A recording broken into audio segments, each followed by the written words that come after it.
taking three. Going for the St. Louis now. Oh no! Son of a bitch. You get your two? Yeah. Welcome back to the channel, everyone. Thotgor here, of course, and today we are going to take a look at a replay in the Des Moines, and this was submitted by CitizenSoldier. So thank you so much, my friend, for sending in the replay. And what a replay this is, yes. It's going to be awesome.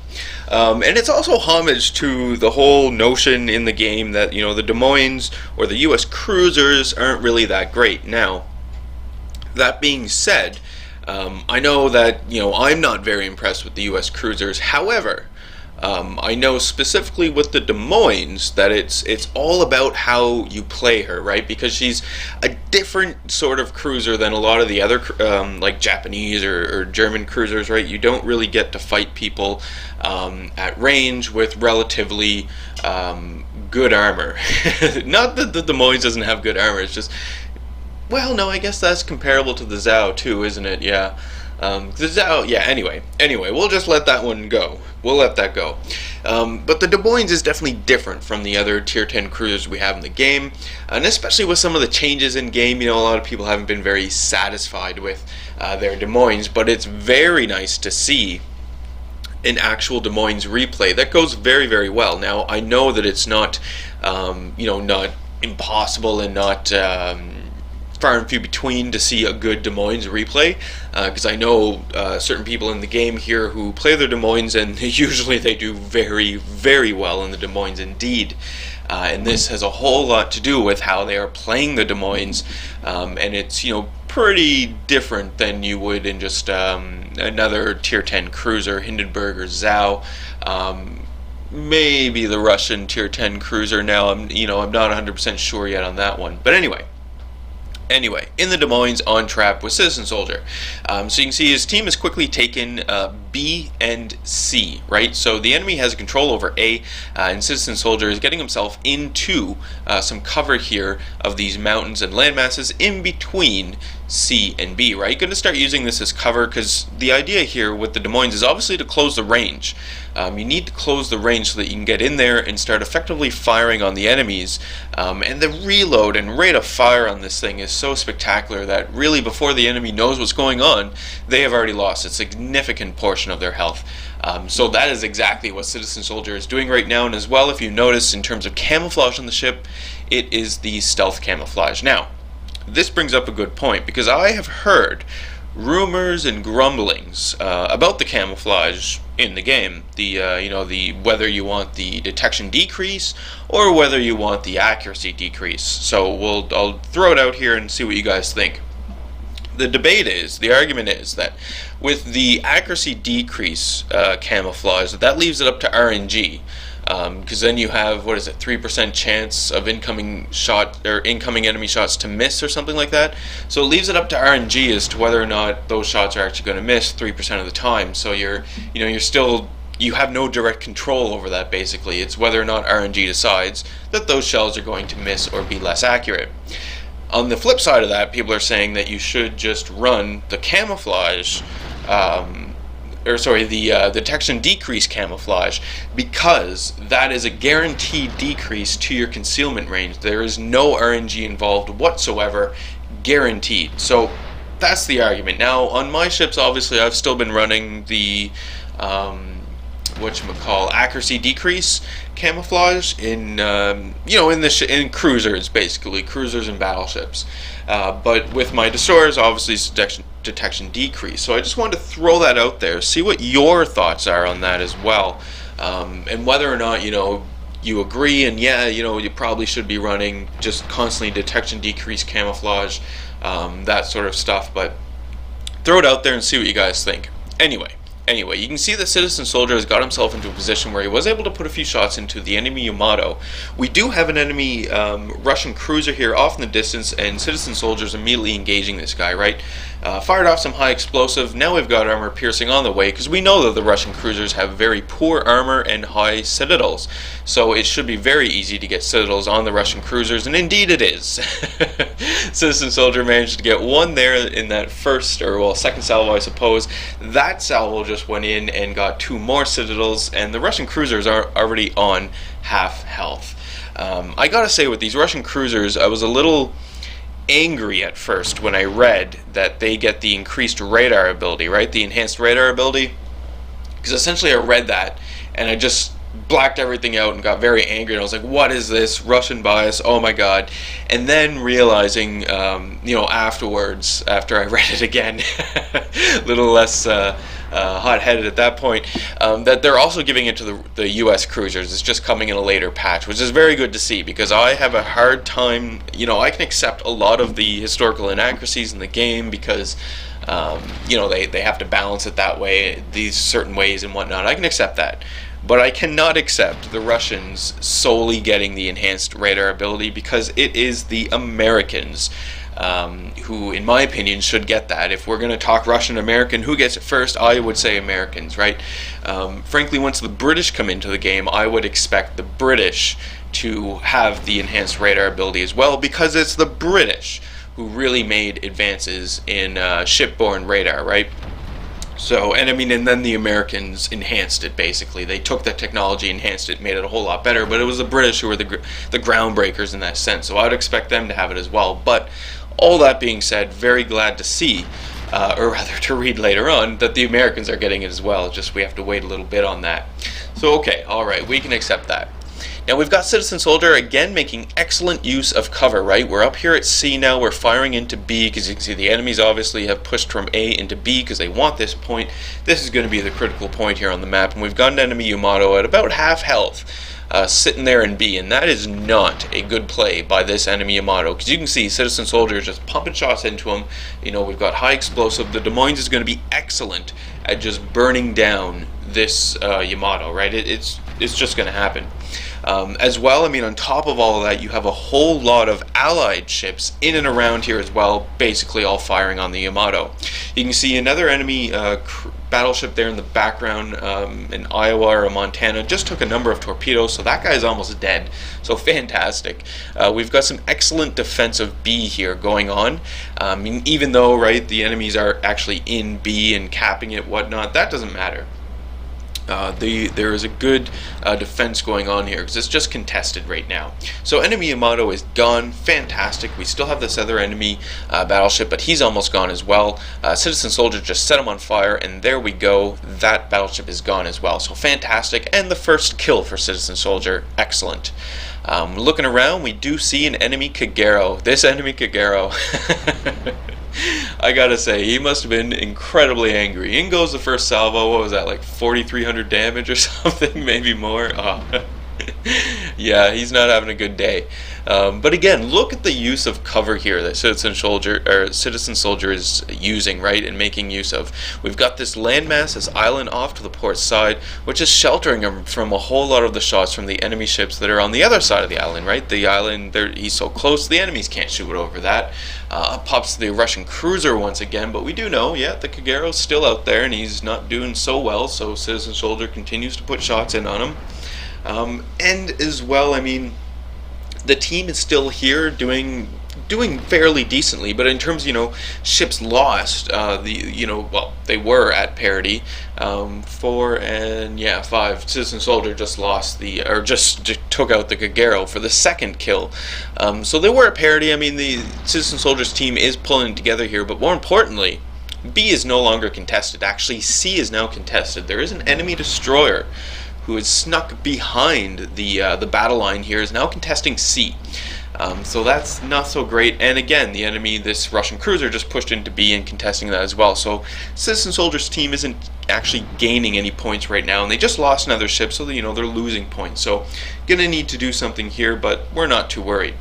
This Russian cruiser is still coming in, giving Citizen Soldier an excellent opportunity just to throw armor-piercing shots at him. In the meantime, just checking out the other enemy ships in the background, making sure that, we're not giving too much of a good shot at the, or for the enemies, right? Because we don't want that. There we go, 2 more citadels on the Russian cruiser. He is now gone, or that player is now gone, and we're up to 3 kills now, so fantastic. Really going well down here at B. You can see Thotgor there, he's kind of on low health. We do see the enemy destroyer now, it's a Fletcher I do believe, who is up here capping C now. So we need to move and do something about this, and luckily CitizenSoldier is in an excellent position to be able to, counter this enemy destroyer, right? Because he was just staying in between B and C, basically the entire time, and using cover as much as possible. Up pops another destroyer, so now we know both enemy destroyers are in fact up here at C. So there's the Fletcher, so we're going to start putting shots into the Fletcher here, try and get this guy gone, and start doing a bit of damage, resetting the cap right on C as well. So that's fantastic. There are still some enemies down there at B trying to move into B, but luckily the allies we have down there are able to sort of push them off for right now anyway. There is the enemy, another enemy Kagero rather, and his engines are gone, so this should be a really easy time to take out this enemy ship. And in fact, you can see the Macau is shooting in, and CitizenSoldier fires in, finishes him off, and that is the 4th kill. Now there's only the enemy Fletcher up here at C that we're going to need to worry about. Now the enemy Fletcher has popped his smoke, so we have a general idea of where this Fletcher is going to be. Of course, though, because CitizenSoldier is in the Des Moines, he has the AA defensive fire module on this, right? And that's totally the correct thing to do when you're in the Des Moines. But anyway, get lucky here. Fletcher pops up and we start putting shots into him immediately, right? Take out the Fletcher's engine, so that is fantastic. Fletcher has repaired those engines now, but not really that big of a deal, right? We're hunting this guy down. He is not going to live. Or rather, this player is not going to live. Take out the engines once again, and we know now that the Fletcher's repair party is already on cooldown, right? So not going to be able to repair the damage. More shots go in, quickly take out the Fletcher, and gain the Kraken for the 5th kill. Fantastic. So both enemy destroyers are now gone. C is secure, just a matter of circling around, getting in here to B, and taking a look at what's remaining.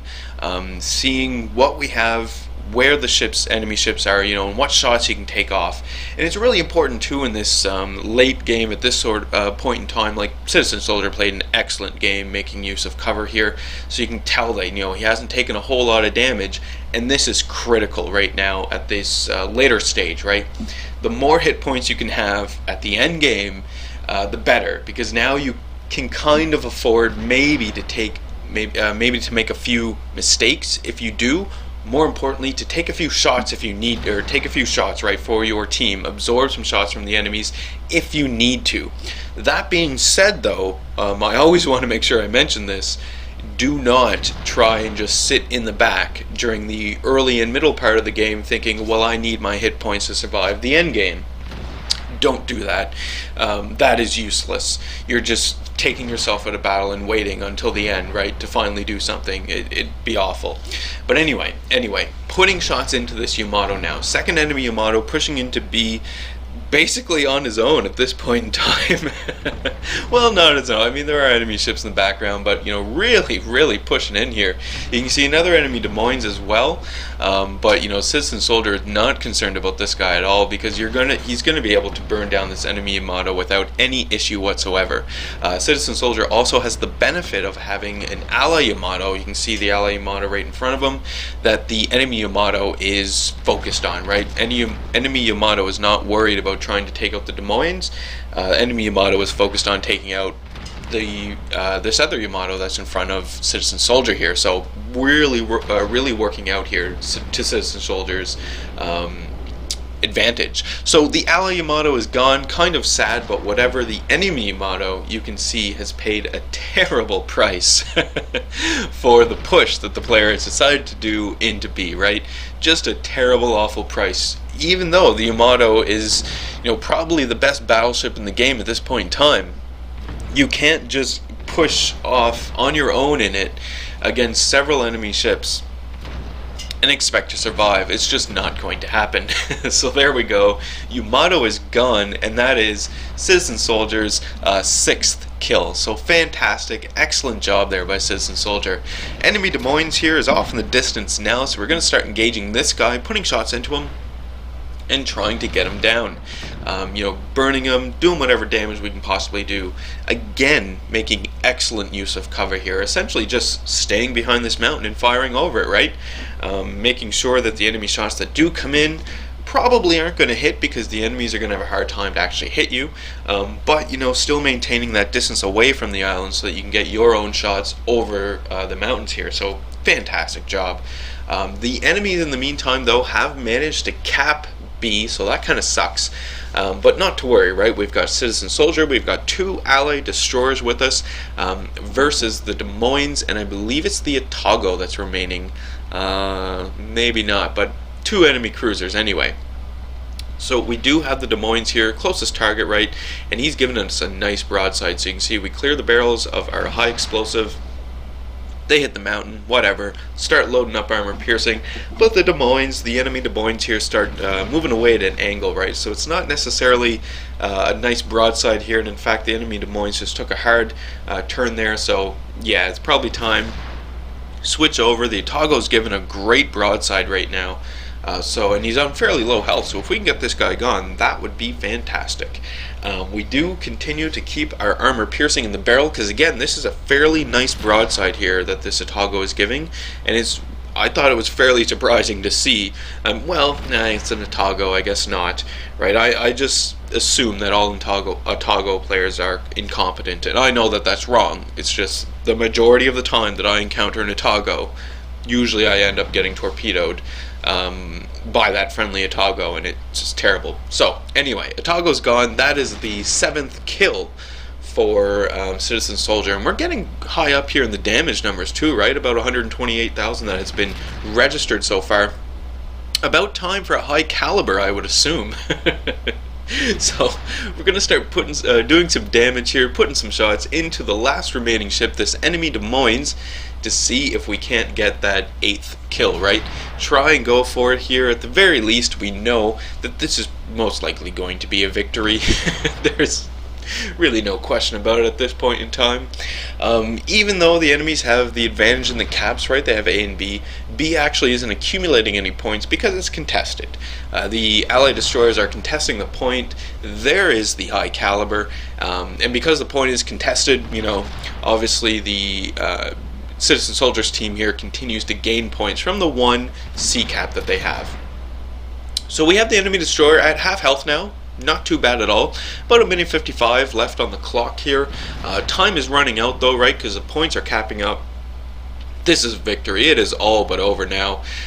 We continue to put more shots into the enemy Des Moines, and in fact, there we go. Victory is ours. So take a look at these results, my friends.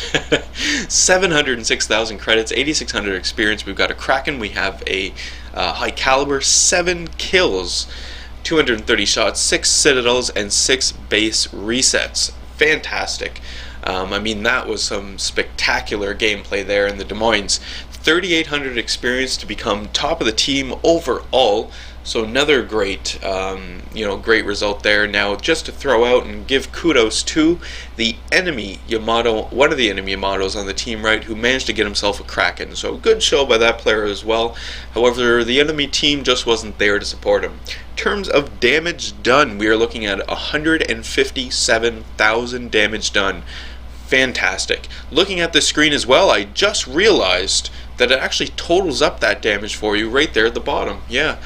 This is just first, I'm serious. This is the first time I've realized that. Anyway, good game, and thank you, CitizenSoldier, for sending in the replay. If you guys have any replays, be sure to send them in as well. That is today's video, so as always, leave any comments you have in the video comment section below. Love reading those, responding back to them. Hit the old like button if you did like today's video. Hit subscribe if you were not a subscriber, and as always, I do hope you enjoy the rest of your day.